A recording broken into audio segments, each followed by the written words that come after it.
Saat ku mangimu tanaman jauh, mangimu milik lekaku sayang. Saat ku mangimu tanaman jauh, mangimu milik lekaku sayang.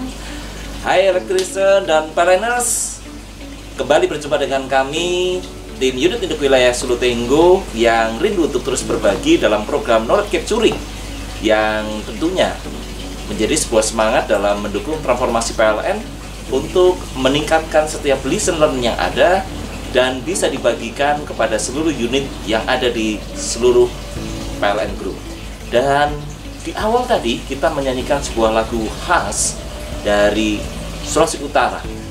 Mengapa kami menyanyikan lagu ini? Lagu ini terkenal dengan nama Si Patokaan, bercerita tentang bagaimana seorang anak yang diberikan bekal pemikiran oleh ibunya untuk merantau, dan kebanyakan tentunya pada saat merantau setiap pribadi anak-anak ini harus mempunyai ketangguhan yang luar biasa, termasuk harapan ibunya.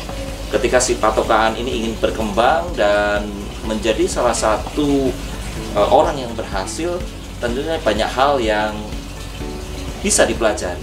Dan salah satunya kami juga rindu untuk membagikan, terinspirasi dari lagu ini, bagaimana lesson learn terkait dengan program TJSL PLN Peduli yang kami sudah merintisnya dari tahun 2019-2020 dan tentunya akan terus berlanjut di 2021, 2022, 2023 dengan program exit strateginya. Dan seperti apa lesson learn yang kami hadapi, saya tidak sendirian, saya ditemani oleh seorang milenial yang luar biasa dari PLN Unit Induk Wilayah Sulu Tenggo. Ada Prayuda Fasa Perdana dan juga ada Marina Brili Octavia Dura selaku PLT Asmen CSR, dan juga para teman-teman yang lain PLT MSBcom, Martin Salmon, dan banyak lagi setiap orang-orang yang ingin memajukan satu tujuan SDGs.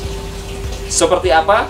Yuk kita simak lesson learn CSR Mangrove Desa Ekowisata Smart Village yang menjadi salah satu cita-cita menjadi penyangga kawasan desa Kek, desa wisata di Kek Likupang.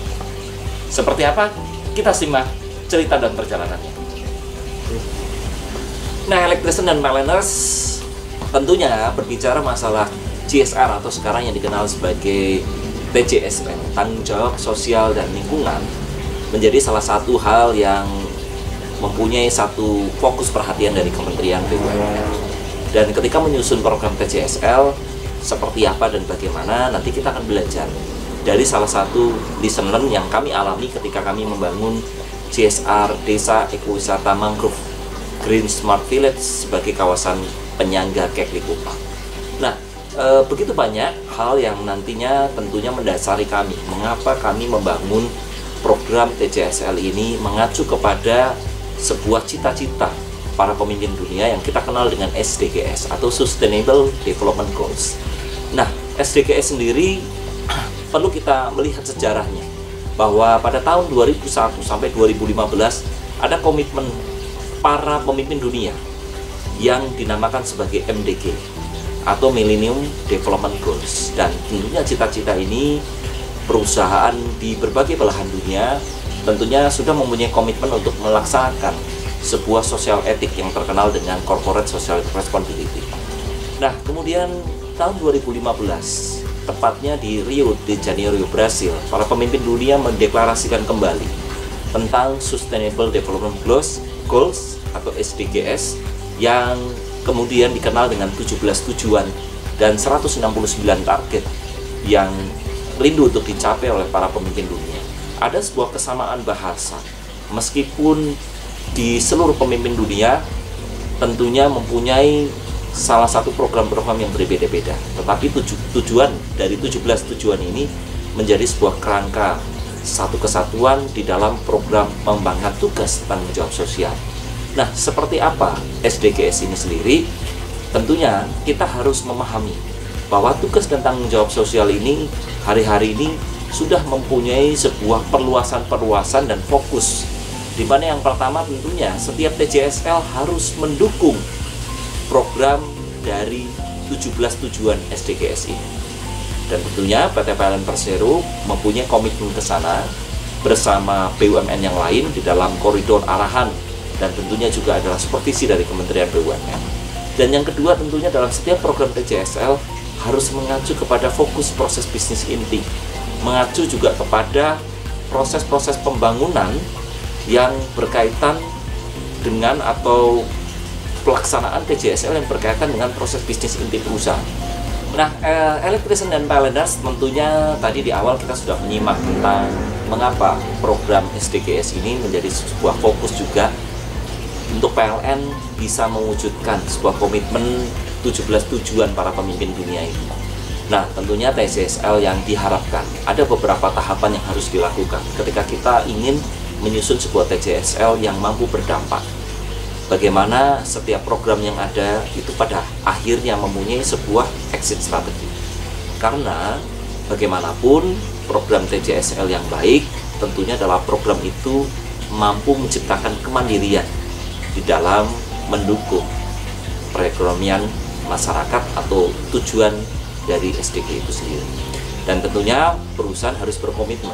Tataran roadmap yang baik akan menjadikan sebuah TJSL itu akan berjalan dengan baik. Nah, Electrician dan PLNers, kami ketika menyusun program TJSL atau CSR, program PLN Peduli Desa Ekowisata Smart Mangrove Smart Green Village yang menjadi salah satu kawasan desa Kekli Kupang ini, kami mempunyai roadmap 2-3 tahun sampai dengan proses exit strategi itu. Nah, kami mulai tentunya dari bagaimana merencanakan program itu sendiri. Ada beberapa tahapan yang bisa dilakukan oleh para analis khususnya di program corporate social responsibility ini. Seperti apa programnya? Kita akan belajar tahapan yang pertama.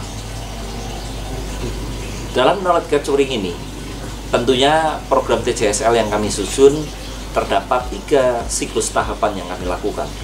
Yang pertama adalah siklus perencanaan, di mana pada proses perencanaan kita tidak dapat dilepaskan dengan cara kita melihat bagaimana kalau TJSL hari-hari ini disusun adalah satu menyasar kepada fokus 17 tujuan SDGs, yang kedua adalah mendukung proses bisnis inti perusahaan, dan yang ketiga adalah membangun proses itu menjadi sebuah program yang berkelanjutan dan dapat berdampak di dalam jangka waktu yang signifikan, ya tentunya dampaknya nanti bisa diukur. Nah, tahapan itu tentunya harus mendasarkan kepada tahapan pemetaan manajemen risiko.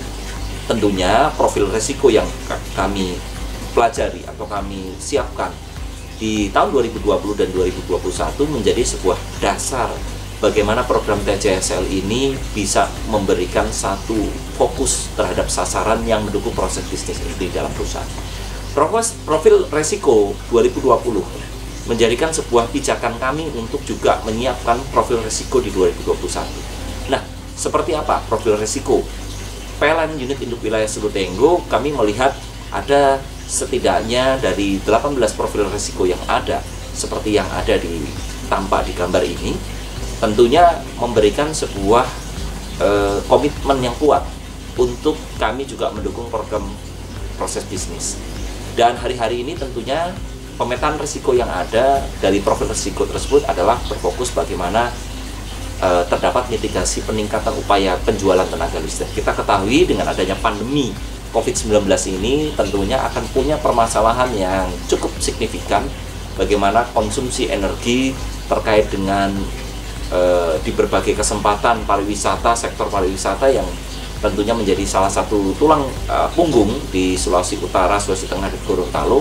Ini menjadi sebuah ancaman atau threat ya di dalam proses pertumbuhan penjualan tenaga listrik, dan tentunya satu hal tersebut perlu diantisipasi. Kira-kira program TJSL apa yang mampu menggerakkan sektor real atau UMKM, bahkan sektor-sektor ceruk-ceruk pariwisata yang masih bisa dilakukan. Dan tentunya hari-hari ini begitu juga cukup banyak. Salah satu alternatif, dunia pariwisata sudah mulai bangkit dari keterpurukannya terkait dengan dihantamnya badai pandemi COVID-19 ini. Nah, Dari pemetaan risiko itu kami juga melihat bagaimana peluang-peluang menciptakan, mendorong satu pengenalan kepada masyarakat untuk mendorong energi baru terbarukan. Di 4 transformasi, di 4 aspirasi transformasi PLN yang kita kenal dengan Lean, Green, Inovatif, dan Customer Focus, kami melihat bagaimana upaya-upaya peningkatan tersebut bisa didorong ya atau diwujudkan ya melalui sektor peningkatan bekerja sama dengan para stakeholder di pemerintah provinsi, baik dinas pariwisata maupun dinas lingkungan hidup. Yang 2 dinas ini menjadi salah satu bagian kami untuk mendorong bagaimana PLN bisa memberikan satu kontribusi untuk membangun sektor pariwisata di Sulawesi Utara. Dan tentunya Kek Likupang menjadi salah satu pilihan, selain juga menjadi salah satu destinasi super prioritas, tentunya Kek Likupang mempunyai satu daya tarik yang luar biasa. Kami pun nanti akan menceritakan bagaimana latar belakang mengapa program ini muncul dan analisanya seperti apa dan hal-hal yang tentunya mendukung bagaimana program ini kami yakini akan memberikan dampak yang luar biasa.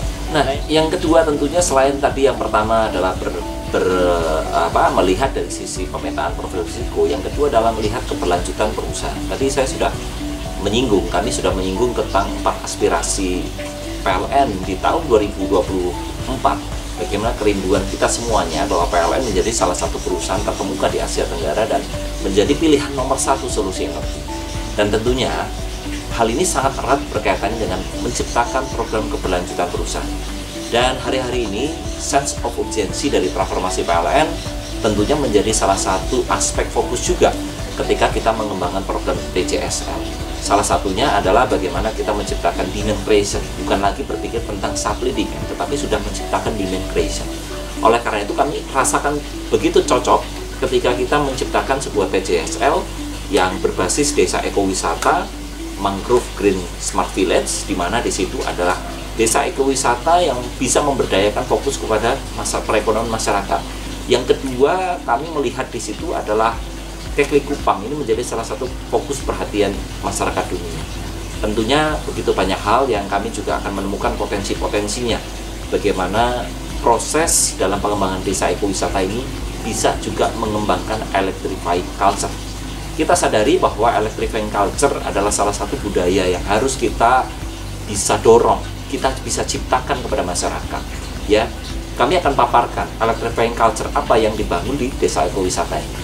Yang kedua, berbicara tentang lingkungan. Pasti dengan adanya mangrove, tentunya akan begitu banyak peluang-peluang menciptakan satu kesempatan untuk tugas tanggung jawab sosial ini juga akan berhubungan dengan pelestarian lingkungan.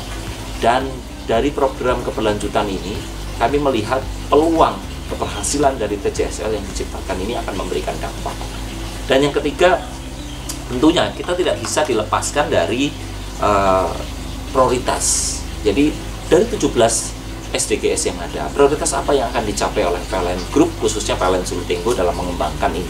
Tentunya adalah bagaimana mendorong dipakainya solusi energi bersih, energi ramah lingkungan. Yang kedua adalah tentunya fokus kepada ekosistem laut dan ekosistem darat. Dan tentunya adalah fokus bagaimana juga mendorong atau ikut mengentaskan program pengentasan kemiskinan. Sehingga dengan menciptakan lapangan-lapangan kerja baru, satu peluang-peluang yang baru ini bisa meningkatkan satu peluang peningkatan perekonomian di masa mendatang. Dan tentunya Sustainable Development Goals yang menjadi prioritas di dalam program PLN Peduli CSR Mangrove Desa Ekowisata Smart Green Village ya sebagai kawasan pendukung Kek Likupang ini akan berorientasi kepada hal-hal yang saya sebutkan di atas tadi.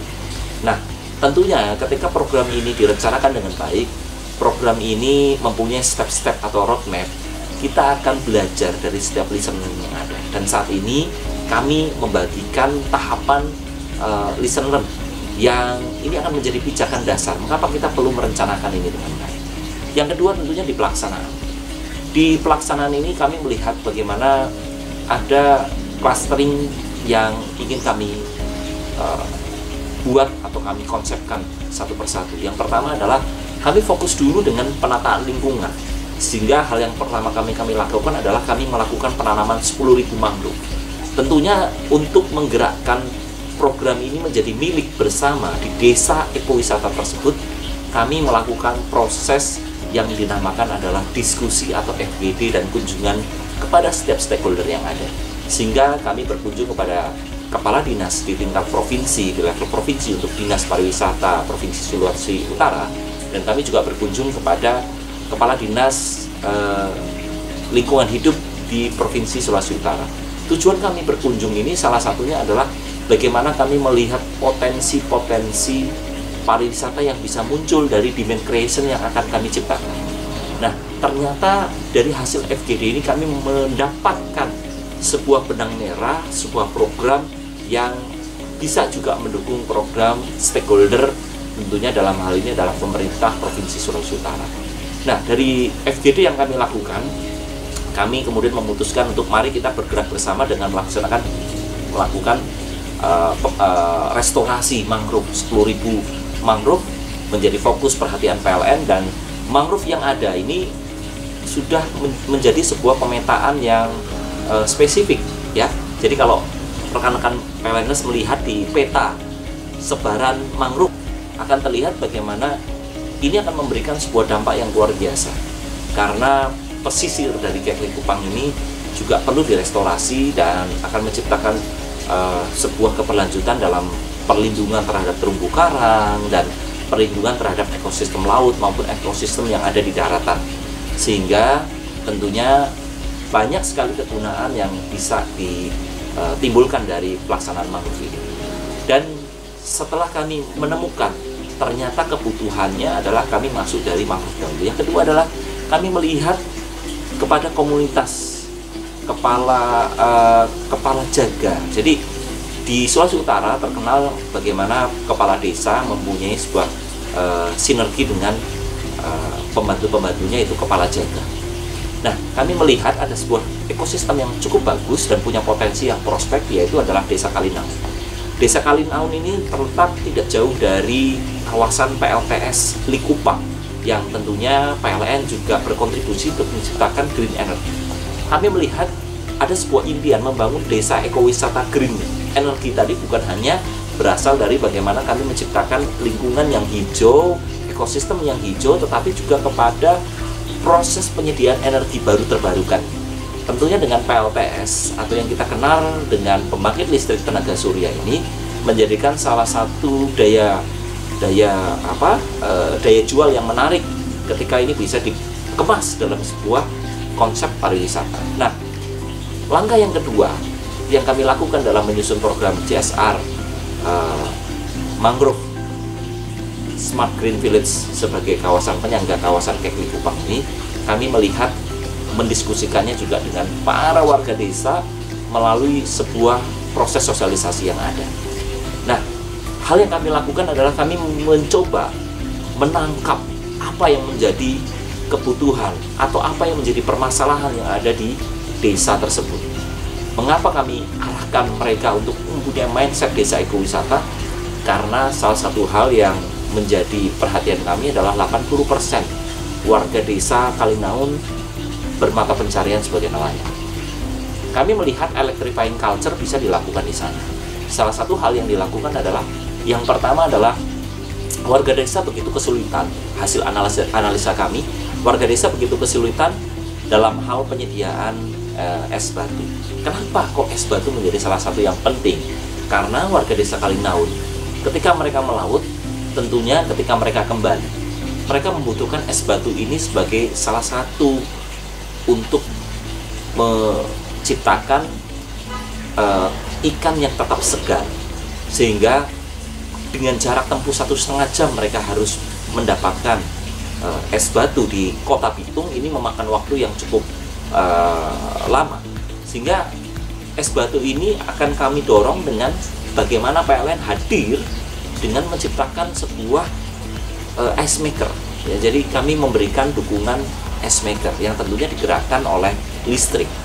Nah, ice maker ini juga tidak terpisahkan dengan cold storage, karena dalam diskusi kami melihat bagaimana para nelayan sangat kesulitan untuk memasarkan ikan hasil tangkapannya dalam satu periode tertentu, karena mau tidak mau ketika dia tidak mempunyai cold storage, es yang terbatas juga, tentunya mereka harus segera memasarkan hasil tangkapan hari itu juga kepada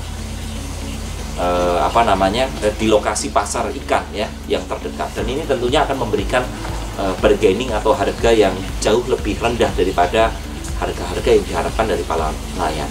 Nah, ice storage ini atau cold storage ini akan memberikan dampak juga. Kami memberikan bantuan cold storage 3-4 cold storage dan ice maker dengan bersumber kepada energi listrik. Dan tentunya dalam hal proses penyediaan listriknya, PLN akan menyiapkan SPLU atau stasiun penyedia listrik umum, yang harapannya para komunitas atau paguyuban nelayan ini bisa memberikan dukungan kebersamaan dengan mereka juga memberikan token listrik, dan mereka bisa menggunakan cold storage dan ice maker ini bersama-sama. Nah, electrician dan PLNers, kalau tadi kita sudah berbicara tentang satu peluang electrifying culture yang kami melihat dari hasil tangkapan ikan. Nah, yang kedua tentunya bagaimana kami menciptakan sebuah creating share value atau kita kenal dengan TSF gitu ya. Jadi TSF ini berbicara dengan bagaimana PJS Ilin bisa memberikan value yang signifikan dalam sebuah program pelaksanaan PJSN. Nah, berikutnya adalah kami melihat masyarakat Desa Kalinaun mempunyai salah satu hal yang menarik dengan cara mereka juga menggunakan satu pola penangkapan, yaitu dengan menggunakan keramba. Nah, keramba-keramba ini dipasang di lepas pantai ya, tentunya dalam satu jarak yang tidak jauh ya dari tepi pantai. Dan keramba-keramba ini ketika kami mengeksplor dan mencoba untuk menganalisa, ternyata selama ini keramba-keramba ini bagaimana keramba ini didesain untuk menarik ikan adalah dengan menggunakan lampu-lampu. Dan ketika di malam hari, lampu-lampu ini tentunya dihidupkan dengan sebuah energi primer, sebuah alat yang dibawa dari daratan dan masih berorientasi pada konvensional, yaitu dengan genset. Nah, tentunya dengan genset ini ada salah satu kelemahannya, yaitu tentunya adalah berbiaya yang cukup besar ya dalam hal penyediaan bahan bakarnya.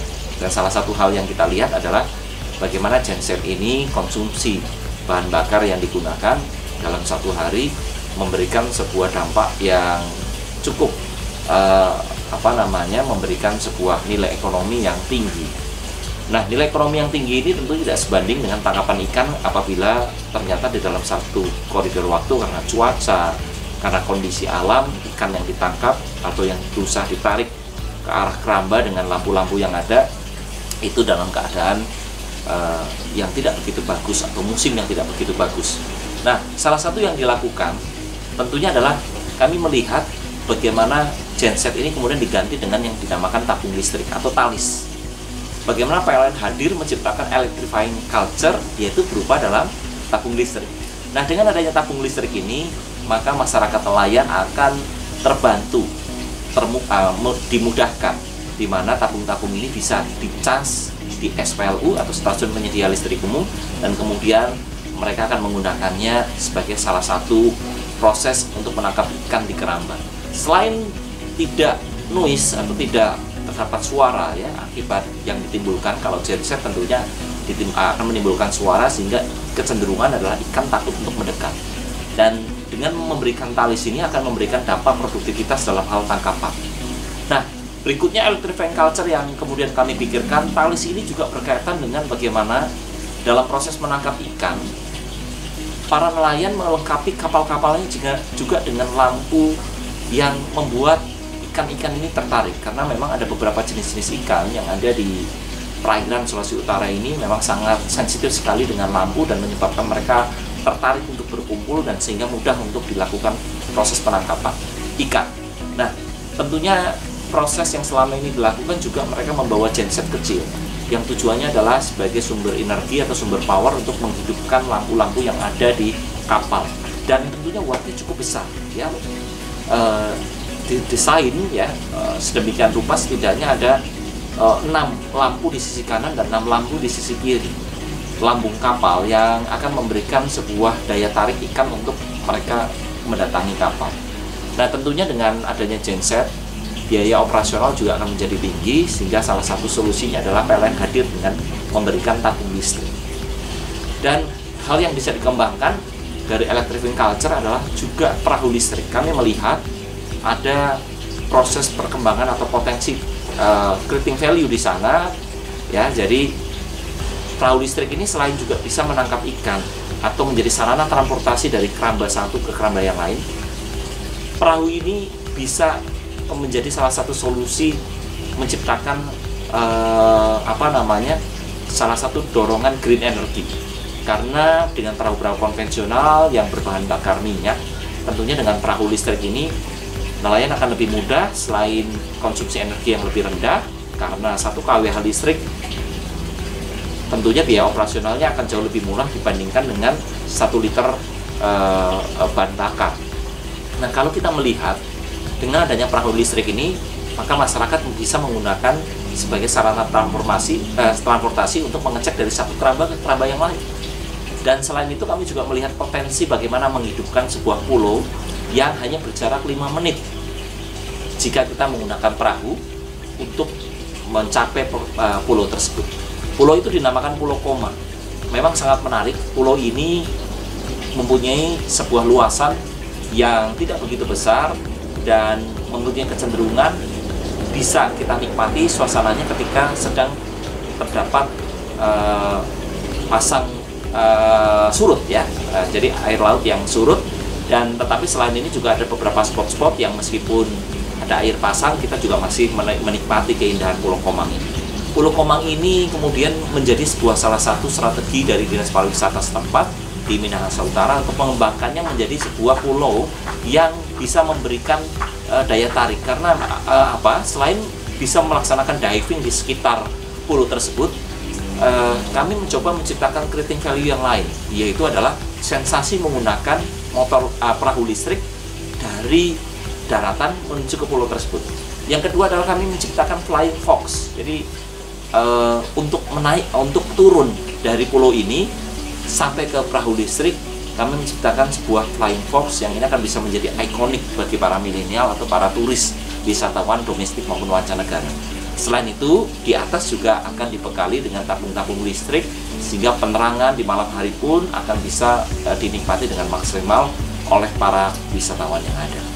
Dan tentunya hari-hari ini kami melihat spot foto yang cantik, yaitu dengan menciptakan gembok cinta, ya. Jadi bagaimana masyarakat desa di daratan bisa menjual gembok-gembok cinta, dan gembok-gembok tersebut tentunya menjadi salah satu daya tarik bagi para milenial untuk bisa bersuah foto atau selfie karena pemandangan yang begitu luar biasa dari Pulau Komang. Selain itu juga dengan tetap memperhatikan unsur keamanan, diving bisa dilakukan dengan pemandu-pemandu guide, sehingga kami melihat bagaimana peluang diving atau peluang satu integrasi dari proses membangun desa ekowisata ini menjadi salah satu potensi yang luar biasa. Nah, dari situ kami juga melihat bagaimana kami juga harus menyentuh sisi kompetensi SDM. Yang pertama tadi adalah berkaitan dengan guide, bagaimana menciptakan guide profesional yang mampu memberikan sebuah rasa nyaman dan aman serta mendapatkan sebuah informasi yang lengkap tentang bagaimana kawasan Kek Likupang. Tentunya tidak mudah untuk mendorong atau melatih para masyarakat lokal hero untuk bisa memahami bagaimana mengelola pariwisata yang baik, menjadi tuan rumah yang baik, sehingga para wisatawan cenderung akan memiliki keinginan untuk datang kembali, bahkan juga menceritakannya kepada para wisatawan yang lain, sehingga makin banyak orang yang berkunjung ke Desa Kalinaun. Selain tour guide, kami juga melihat bagaimana tentunya para pemandu diving ini juga menjadi sektor yang bisa kami sentuh dengan peningkatan kompetensi di para pemandu diving. Yang berikutnya tentunya kami melihat bagaimana masyarakat desa tentunya harus dibekali untuk mempunyai manajemen hospitality dalam hal bagaimana menarik supaya para wisatawan tertarik untuk tinggal dalam homestay yang ada dan masih asri di lingkungan mereka. Dan tentunya untuk menciptakan homestay seperti ini tentunya membutuhkan sebuah kemampuan untuk bisa mendorong, ya, masyarakat Desa Kalinaun mempunyai kebiasaan atau habit yang baru tidak selalu juga mereka harus berorientasi kepada nelayan, tetapi mereka bisa mendorong juga anggota keluarga mereka untuk menciptakan creating value yang ada, yaitu dengan melengkapi fasilitas homestay yang ada. Karena apa? Para wisatawan asing cenderung mempunyai rasa ingin yang sifatnya adalah masih alami, dan tentu peluang-peluang ini juga bisa dikombinasikan, yaitu dengan bagaimana menciptakan creating value untuk menciptakan kawasan kuliner seafood, sehingga dari hasil tangkapan ikan, dari hasil yang ada, masyarakat juga bisa membuat sebuah kawasan kuliner seafood dengan pemandangan yang tidak kalah bagusnya di malam hari ataupun di siang hari. Sehingga dengan desa ekowisata ini, kuliner seafood yang ada ini bisa memberikan nilai tambah, di mana di sana juga akan hadir electrifying culture, yaitu hadirnya kompor induksi menjadi sebuah daya tarik tersendiri. Kalau proses penyediaannya menggunakan juga kompor induksi, ini adalah salah satu harapan program TCSL ini, sehingga TSV ya, atau yang kita kenal dengan Creating Shared Value ini bisa tercapai dengan baik. Nah, yang terakhir, bagaimana desa ekowisata ini tentunya akan mempunyai perjalanan dalam menciptakan kawasan edukasi. Kalau tadi kita sudah cerita di luar, di awal, yaitu berkaitan dengan restorasi mangrove, kita bisa menciptakan salah satu hal yang bisa mendorong daya tarik pariwisata untuk mengunjungi desa ekowisata mangrove Likupang ini menjadi sebuah kawasan terintegrasi. Salah satunya adalah melihat bagaimana kawasan wisata mangrove ini memberikan sebuah pengalaman dalam para wisatawan berkunjung. Ya, salah satunya adalah mangrove ini selain juga menjadi budidaya atau sumber menciptakan benih-benih ikan, tentunya juga bisa digunakan sebagai salah satu proses pembuatan kue khas di Sulawesi Utara, yaitu dari tepung mangrove. Ini sangat menarik ya, dan tentunya kami bekerja sama dengan para LSM atau para penggiat mangrove yang membantu kami, serta membantu juga Dinas Lingkungan Hidup untuk merestorasi proses ini. Ini adalah gambaran di mana peluang dan biaya yang dihasilkan akan memberikan value yang tidak sedikit ya.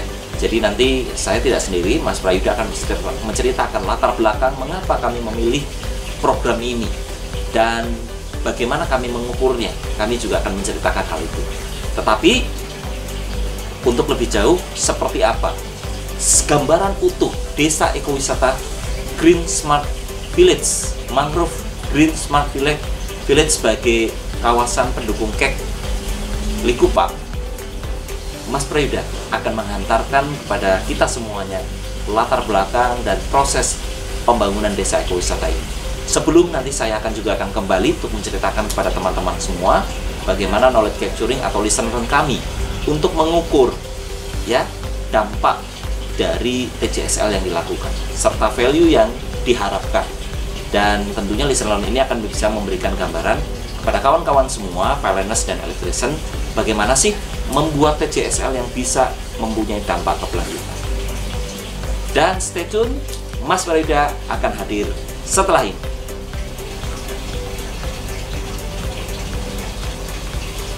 Nah, electrician, sebelum kita memasuki pembahasan lebih jauh mengenai Mangrove Smart Village CSR yang berada di kawasan ekonomi khusus Likupang ini, sebelumnya saya ingin bercerita sedikit mengenai apa saja sih, kenapa sih kita mengambil latar belakang di kawasan ekonomi Likupang.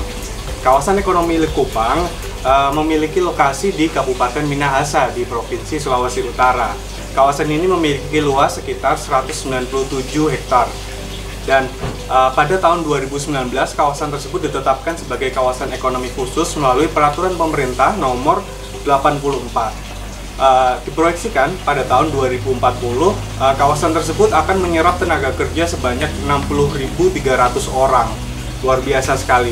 Kemudian pemerintah juga sudah menginvestasikan pembangunan di kawasan tersebut sebanyak 2,1 triliun rupiah, dan hingga diperkirakan masih bisa menarik investasi sebesar 5 triliun rupiah hingga tahun 2040. Luar biasa ya. Kemudian mengenai kawasan ekonomi khusus Likupang ini, Jadi Likupang memiliki banyak sekali keanekaragaman hayati, keanekaragaman fauna dan hayati, dan memiliki keanekaragaman budaya juga yang sangat menarik. Salah satu keanekaragaman budaya di sana adalah pesta adat Tulude. Selain itu ada juga tarian 4 wayar dan tarian Kabasara. Banyak juga hewan-hewan dan keanekaragaman hayati yang menarik di sana seperti anoa dan tarsius. Selain itu, yang paling menarik yaitu kawasan tersebut memiliki kawasan daerah pantai pasir putih yang tentunya sangat menarik untuk dijadikan tempat pariwisata dan destinasi pariwisata yang bisa ditumbuh kembangkan dengan memiliki banyak potensi lainnya. Kemudian apa saja sih big picture atau gambaran besar dari konsep Green Smart Village Tourism yang ada di kawasan ekonomi khusus Likupang ini, yang tentunya sangat mendukung dengan electrifying lifestyle yang digalakkan oleh PLN sendiri. Kita memiliki konsep untuk memberikan pencahayaan kepada nelayan-nelayan tersebut pada malam hari ketika mereka melaut. Sebelumnya mereka menggunakan genset seperti yang tadi sudah diceritakan oleh Pak Gali. Sumber energi pencahayaannya akan berasal dari tabung listrik, jauh lebih efisien secara biaya. Untuk penyimpanan ikan, kedepannya akan menggunakan ice maker dan cold storage yang tentunya ini dioperasikan oleh listrik ya. Kemudian untuk mendukung pariwisata di daerah tersebut juga akan ada banyak sekali konsep-konsep desa wisata, ekowisata. Salah satunya adalah konsep homestay desa wisata, pusat kerajinan dan oleh-oleh, tentunya tidak ketinggalan pusat kuliner. Kemudian ada apa saja sih destinasi wisata di daerah tersebut? Untuk mendukung hal tersebut tentunya tidak jauh dari pantai Likupang ada sebuah pulau yang bernama Pulau Komang. Di daerah tersebut konsep yang akan dikembangkan adalah wisata berbasis fotografi. Jadi seperti yang kita ketahui sekarang ini yang sangat marak dan sangat digemari oleh wisatawan di Indonesia maupun di internasional. Di Pulau Komang tersebut akan dibuat sebuah daya tarik wisata yaitu Gembok Cinta. Nah, bagaimana untuk mencapai ke Pulau Komang tersebut? Untuk mendukung electrifying lifestyle kembali tentunya akan menggunakan perahu listrik yang tentunya ini menjadi daya tarik tersendiri bagi wisatawan dan memiliki pemasukan yang lebih dari para penduduk di daerah kawasan ekonomi khusus Likupang. Nah, tentunya dikombinasikan dengan pelatihan diving yang ada di perahu listrik itu sendiri, tentunya hal ini akan menjadi sebuah konsep wisata yang sangat menarik. Nah, kemudian dari mana sih listrik yang dihasilkan untuk kawasan ekonomi khusus Likupang ini? Nah, saya akan bercerita kembali mengenai pembangkit listrik tenaga surya yang terbesar di Indonesia saat ini adalah pembangkit listrik tenaga surya Likupang atau PLTS Likupang yang berada tidak jauh dari tempat tersebut yang memiliki luas lahan 29 hektar yang terbesar di Indonesia ya. Jadi pembangkit listrik ini sudah beroperasi sejak bulan September 2019 dan memiliki kapasitas 21 MW.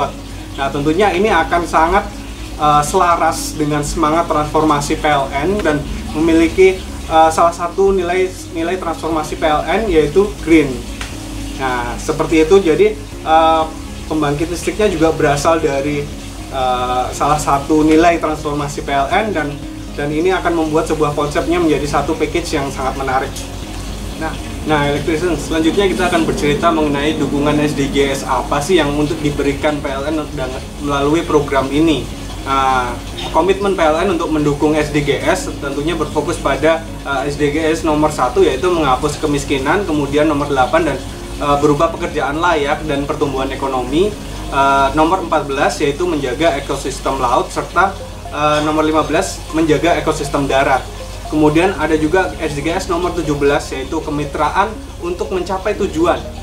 Kemudian berbicara mengenai tujuan dari program ini, yang pertama kita bertujuan untuk mendukung kawasan penyangga destinasi premium super prioritas, kemudian mendukung pelestarian lingkungan hidup melalui penanaman bibit mangrove serta menjaga ekosistem yang ada di lingkungan tersebut.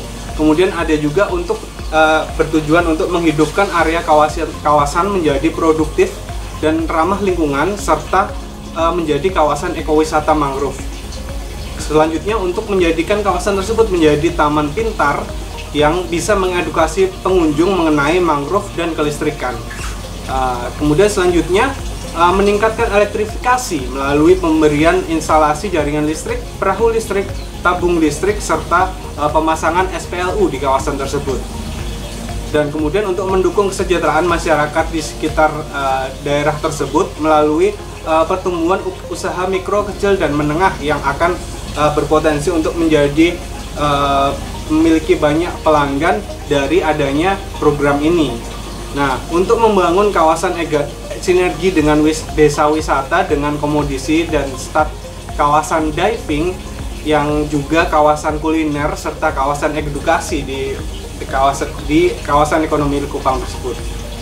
Kita memiliki roadmap dari Green Smart Village Tourism ini sendiri, yaitu pada tahun 2020 sudah dilaksanakan bibit programnya, yaitu bantuan penyediaan dan penanaman bibit mangrove yang sudah dilaksanakan untuk mendukung ekosistem dan perekonomian masyarakat.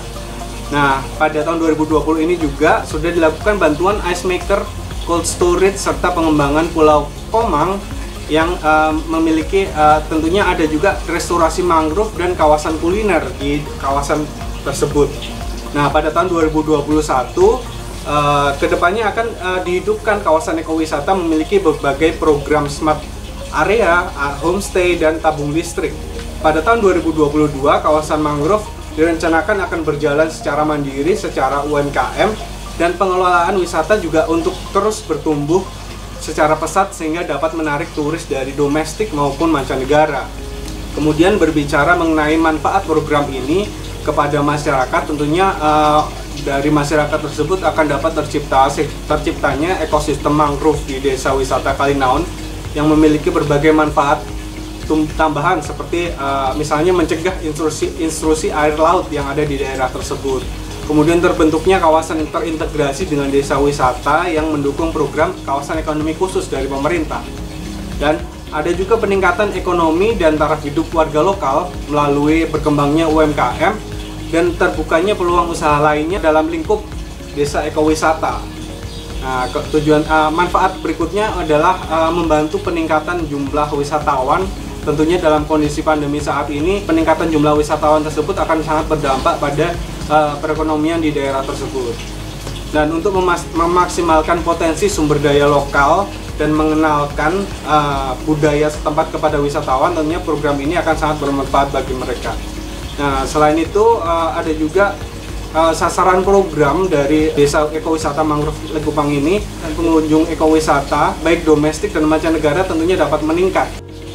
Pencapaian target SDGs yang terukur sesuai dengan SDGs prioritas dan pendukungnya yang terfokus pada SDGs prioritas yang pertama adalah dengan adanya program penyediaan dan penanaman bibit mangrove dapat menjadikan daerah tersebut menjadi kawasan ekowisata yang mandiri sehingga perekonomian masyarakat juga semakin meningkat tentunya, dan terciptanya lapangan pekerjaan yang baru serta layak bagi warga sehingga dapat meningkatkan pertumbuhan ekonomi. Dan melalui restorasi wisata mangrove di lokasi tersebut, ekosistem laut yang ada di dalamnya juga dapat terjaga kelestariannya. Dan itu tentunya mendukung keindahan alam yang ada di daerah tersebut sehingga dapat mendukung juga untuk dari sisi pariwisatanya, dari sisi daya tarik pariwisatanya. Sebelum direstorasi yaitu memiliki luas sebesar 1.276 meter persegi dan sesudah restorasi memiliki luas 3.232 meter persegi. Nah, ini tentunya akan dapat meningkat dengan signifikan dan ini merupakan indikator yang positif terhadap terciptanya kawasan ekosistem mangrove di Desa Wisata Kalinaun.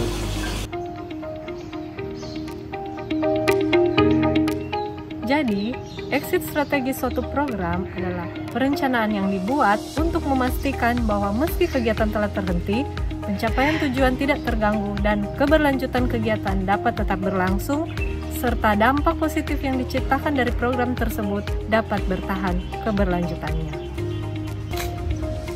Exit strategi yang telah disusun bertujuan untuk mengubah mindset para komunitas warga Kalinaun melalui pelatihan-pelatihan. Pertama, kami memberikan pelatihan dalam membentuk kelembagaan komunitas atau kelompok komunitas. Kemudian pelatihan membangun bisnis komunitas. Setelah itu dilakukan pelatihan teknis, di mana pelatihan teknis itu mampu membentuk kelompok dan menjalankan usaha agar pelaksanaan tersebut dapat berjalan. Setelah itu diberikan pelatihan kewirausahaan yang bertujuan untuk memberikan keterampilan dan pengetahuan tentang bagaimana menjalankan usaha.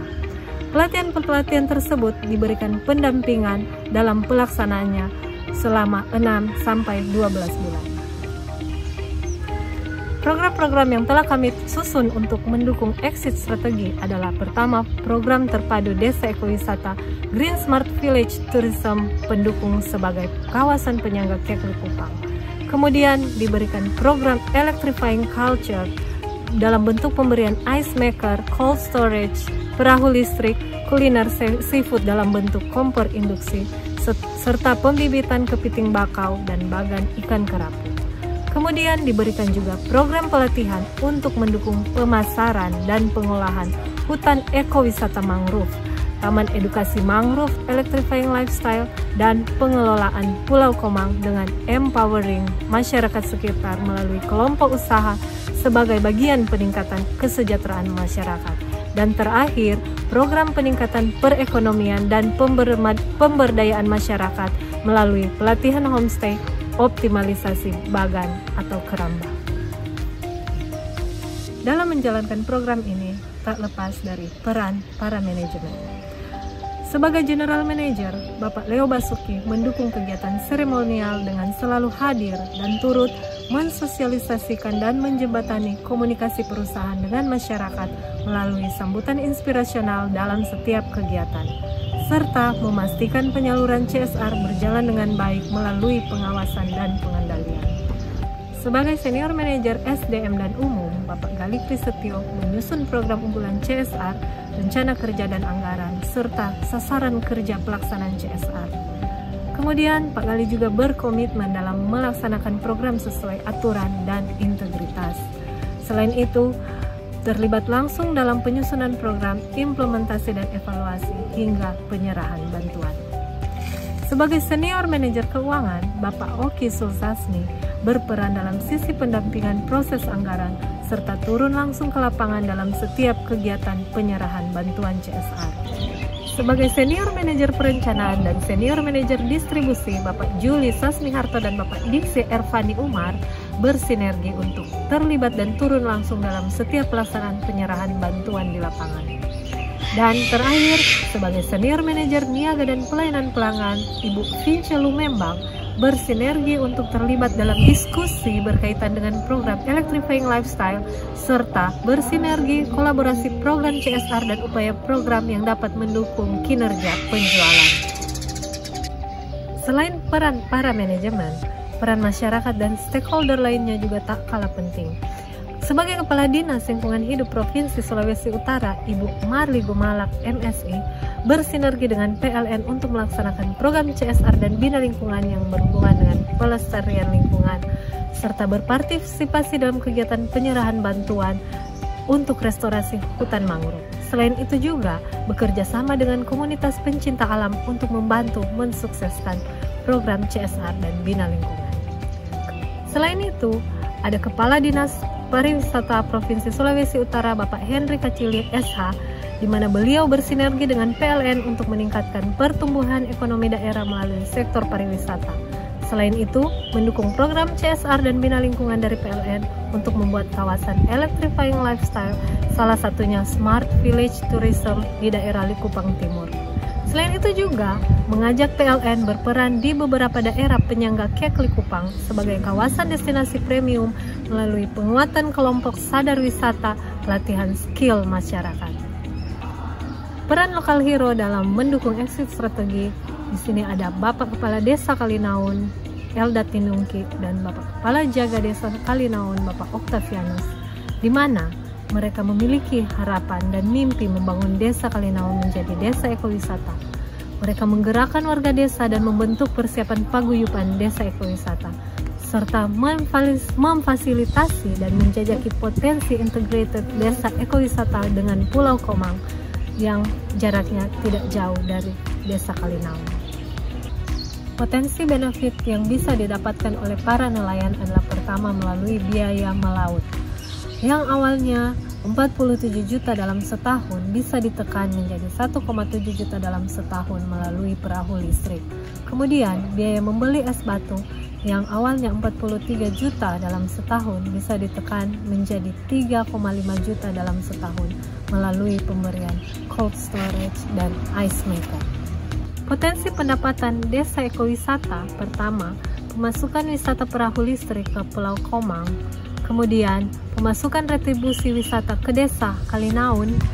Selain itu juga ada pemasukan homestay penduduk desa Kalinaun, pemasukan gembok cinta di Pulau Komang, kemudian pemasukan kuliner seafood, makanan dan minuman, serta pemasukan dari souvenir, kerajinan, dan oleh-oleh khas desa Kalinaun. Nah, Electrician dan PLNers bagaimana satu seri yang tentunya luar biasa dari periode fase perdana dan Marina Brili Octavia Duran tentunya akan membawa kita ke penghujung dari knowledge capturing ini. Nah, di bagian terakhir ini saya akan memberikan penutup sebagai bagian kesatuan dari knowledge capturing yang kami bagikan, lesson learn yang kami bagikan tentang CSR Mangrove Green Smart Village sebagai kawasan penyangga Kek Likupang. Nah, tentunya dalam mewujudkan proses ini kita harus konsisten dalam hal mereport atau memastikan, memonitoring bagaimana program ini berjalan. Dan tentunya salah satu sarana tools eksekusi yang kami gunakan adalah 4DX atau yang kita kenal kalau di PLN adalah Expand for Export. Bagaimana manajemen eksekusi ini kami pantau setiap minggu melalui dashboard yang ada, dan hal tersebut memberikan value yang berdampak di dalam proses eksekusi yang kami lakukan. Nah, di dalam proses monitoring dan evaluasi ini tentunya tidak bisa dilepaskan dari ukuran-ukuran dampak yang ditimbulkan. Tentunya dalam hal mengukur dampak, kami menggunakan best practice yang ada, yaitu SROI, ya, atau kita kenal dengan Sustainable Proses yang kita investasikan berkaitan dengan program pelaksanaan CSR atau TCSR. Seperti apa dan bagaimana pola ukuran yang kami gunakan? Kita akan bahas yang pertama tentang 3 aspek dalam pengukuran SROI. Nah, Electrician dan PLNers dalam mengukur SROI kami mengacu kepada 3 aspek yang diukur. Tentunya ketika kita berbicara SROI yang pertama adalah kita berbicara tentang sosial, aspek sosial yang kita ukur. Yang kedua adalah aspek environmental, jadi aspek environment yang kita ukur, dan yang terakhir adalah social culture. 3 aspek ini tentunya akan memberikan satu pola pengukuran atau salah satu indikator sejauh mana program yang kita lakukan ini berhasil. Nah, kalau Mbak Brili dan Mas Pradita tadi sudah menceritakan tentang potensi-potensi apa saja yang bisa memberikan dampak serta bagaimana strategi exit strateginya, tentunya ketika menghitung SROI maka rumusannya sebenarnya sederhana, yaitu total of value benefit dibagi menjadi total value dari investment yang diinvestasikan untuk program TCSL itu sendiri. Nah, SROI ini adalah salah satu indikator kuantitatif yang bisa diukur di dalam proses pelaksanaan TCSL program Desa Ekowisata Mangrove Green Smart Village sebagai pendukung kawasan Kek Likupang. Nah, kalau kuantitatif sudah kita bisa mengukur, salah satu faktor berikutnya adalah dari sisi kualitatif yang juga bisa kita dekati dari sisi kuantitatif. Seperti apa? Ada 5 hal yang kami juga akan ukur di dalam program ini. Apa saja? Nah, 5 hal faktor yang kami lakukan dengan pendekatan kualitatif dan kemudian kami lakukan proses pendekatan kuantitatif. Yang pertama adalah sejauh apa partisipasi aktif masyarakat di dalam program ini. Karena partisipasi aktif tentunya sangat dibutuhkan bagaimana program ini akan memberikan sebuah dampak keberlanjutan. Bahwa program ini dikelola ke depannya adalah akan memberikan sebuah perkembangan atau pertumbuhan. Nah, ketika partisipasi aktif ini, kita bisa melihat sejauh mana lokal hero yang mampu bergerak dan memimpin para masyarakat Desa Kalinaun untuk menciptakan program ini. Yang kedua adalah adanya kelembagaan yang akan mengawal program ini. Tentunya kelembagaan ini dipimpin langsung oleh Kepala Desa Kalinaun dan beserta seluruh kepala jaga yang ada. Hal ini tentunya akan menjadi sebuah program berkelanjutan, mengingat jabatan kepala desa juga tentunya mempunyai periode waktu, dan proses suksesi ini perlu di roadmapkan di dalam sebuah rencana pembangunan atau rencana program dari masyarakat desa. Nah, selain kelembagaan, tentu hal yang bisa diukur adalah adanya peningkatan penghasilan masyarakat. Sejauh mana peningkatan penghasilan masyarakat Desa Kalinaun ini akan bisa terukur dari proses terwujudnya CSR atau TCSL yang diberikan oleh PLN Group PTT PLN Persero, khususnya PLN Unit Induk wilayah Sulawesi Utara, Sulawesi Tengah, dan Gorontalo. Dan selain itu tentunya tingkat kunjungan wisatawan ini bisa menjadi salah satu parameter bagaimana program-program ini bisa terukur dengan baik dan pada akhirnya memberikan dampak yang signifikan di dalam proses pengelolaan TCSL. Dan yang terakhir adalah dalam program pengukuran ini tidak bisa dilepaskan dari penambahan lapangan kerja baru. Tentunya program ini kami berharap bisa memberikan demand creation atau bisa memberikan creating share value untuk masyarakat. Dan demikian sharing dari kami, semoga bermanfaat bagaimana menciptakan strategi pengelolaan CSR berbasis manajemen resiko dan tentunya berbasis program SDGs. Semoga memberikan wawasan bagi kita semuanya. Terima kasih Elektrisan, sampai jumpa di pertemuan atau knowledge sharing lainnya. Salam transformasi PLN, salam PLN berakhlak.